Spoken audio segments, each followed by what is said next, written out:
আমরা বাঙালি, তাই বাংলার যে মেন উৎসব দুর্গোৎসব, তার জন্য কিন্তু আমাদের ঘরে ঘরে সববার কেনাকাটা শুরু হয়ে গেছে। সামর্থ্য অনুযায়ী আমার মা তার দুই নাতি নাতনির জন্য ড্রেস কিনে এনেছে। আর দেখো, ফার্স্টেই দেখিয়ে দিলাম দাদার ছেলের জন্য দুটো গেঞ্জি একটা প্যান্ট, আর আমি আমার সামর্থ্য অনুযায়ী আমার মেয়েকে দিয়েছি দুটো ড্রেস, একটা হচ্ছে পিঙ্ক হোয়াইট দিয়ে আর একটা হচ্ছে এই গেঞ্জি আর প্যান্ট দিয়েছে। আমার লাল রঙের ড্রেসটা দিয়েছে আমার কাকি। তোমার মেয়েকে দেখতেই পাচ্ছ, তো পুজোর আগেই তোমাদেরকে পরিয়ে দেখিয়ে দিচ্ছি ওকে কেমন লাগছে। জানো তো, এই পুরো ভিডিওটা একটা লং ভিডিও এনেছি, তো সেটা আপলোড করতে একটু টাইম লাগছে। দেখো কেমন করে আমার সাথে ঝামেলা করছে।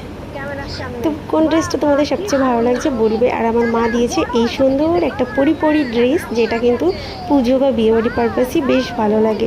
তাছাড়া কিন্তু গরমকালে এই ড্রেসের জন্য একদমই নয়, এটা পুজোর জন্য কিন্তু বেস্ট হয়েছে, কি বলো। রায়ের কিন্তু আরও 3টে ড্রেস বাকি আছে, তো সবটাই দেখাবো। তো ভিডিওটা কেমন লাগলো কমেন্ট করে জানিও, চ্যানেলটা সাবস্ক্রাইব